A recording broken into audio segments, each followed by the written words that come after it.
남들 몰래 피부 좋아지는 세안법 바로 갑니다. 피지, 노폐물을 없애줘야 하니까 뜨거운 물로 얼굴을 빡빡 씻어줍니다.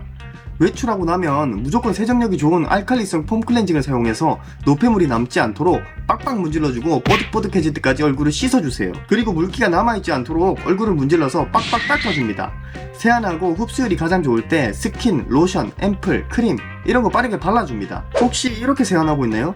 대부분 피부 안 좋은 사람들은 제가 했던 것 중에 하나는 무조건 하고 있을 겁니다. 그러니 아무리 좋은 화장품을 때려 발라도 피부가 좋아질 수 없는 거예요. 왜 세안이 중요한지 궁금한 분들도 있으실 것 같은데 노폐물 하나도 남기지 않겠다고 얼굴 뽀득뽀득 씻고 클렌징 티슈나 솜으로 얼굴을 매일같이 닦아내면 피부 장벽이 다 닳아 없어집니다. 피부 장벽이 무너지면 손상된 피부에 세균이 침투하기 좋은 환경을 만들어주는 꼴이니까 피부 염증만 늘어나게 되고 이러니 당연히 피부가 안 좋아질 수밖에 없습니다. 그리고 유튜브에서 약산성 세안제가 자극이 없어서 좋다고 하는데 많은 분들이 본인 피부 타입 생각하지도 않고 사용하더라고요. 이건 그냥 본인에게 맞지도 않은 옷을 입고 있는 거나 다름이 없어요. 지성 피부는 피지 분비량이 많아서 약산성 세안제를 사용하면 오히려 남아있는 노폐물 때문에 여드름이 더 생깁니다. 근데 여기서 또 본인 피부 타입이 뭔지도 모르는 사람이 있을 것 같아서 제가 짧게 얘기 드리는데 세안하고 로션 안 바른 상태로 1시간 정도 지났을 때 얼굴이 당기고 이 T존하고 볼에 기름이 안 생기는 분들은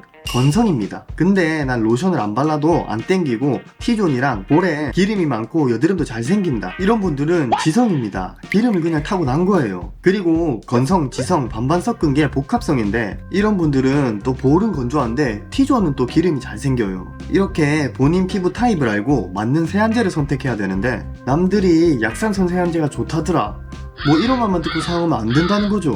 그리고 한 가지 더 알아야 되는 게 피부 좋은 사람들은 튼튼한 피부 장벽을 만들어주는 약산성 상태로 유지하고 있습니다. 피부 속은 촉촉하고 겉은 유분막이 막아주고 있어서 외부 자극이나 세균으로부터 피부를 보호해줄 수 있어서 우리도 피부를 pH 5.5 약산성 상태로 만들어줘야 하는 겁니다.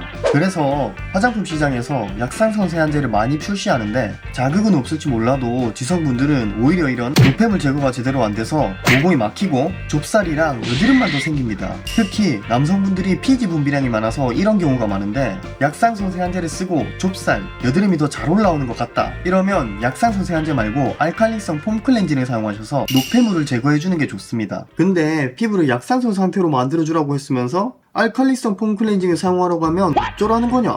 그래서 이런 지성분들을 위해서 또 화장품 시장에서는 약산성 토너 이런 걸 또 출시합니다. 근데 솔직히 이런 거 안 사도 됩니다. 약산성 토너니 뭐니 이런 거 사지 말고 그냥 집에 돌아다니는 사과 식초 이거 하나 꺼내오세요. 이거 얘기하려고 이때까지 길게 설명한 겁니다. 이건 피부 좋은 연예인들도 많이 하는 방법인데 식초는 잘 알고 있는 것처럼 산성으로 이루어져 있는데 이걸 물에 넣고 희석하면 약산성 상태로 바뀝니다. 제가 이거 보여주려고 이 쓸데기 없는 리트머스 종이도 샀는데 좋아요 한 번만 눌러주세요.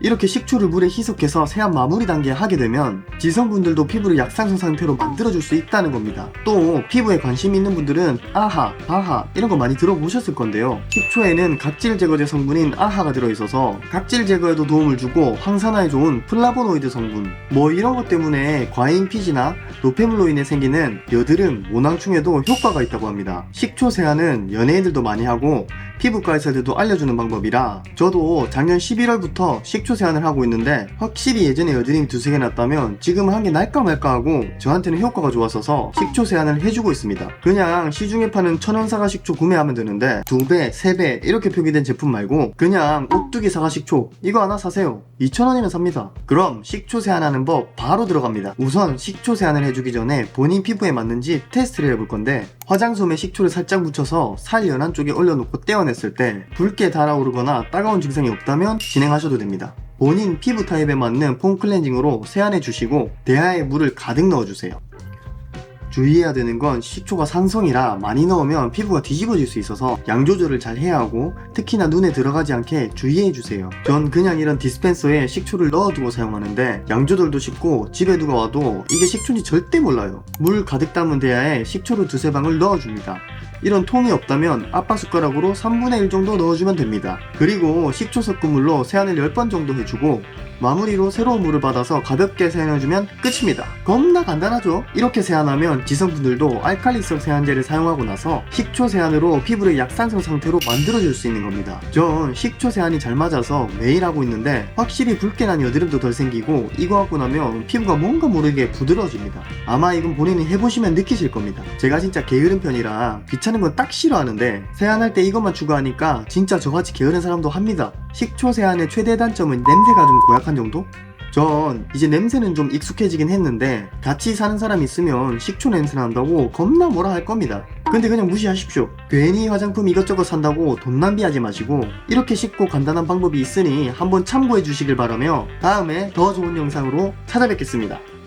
안녕.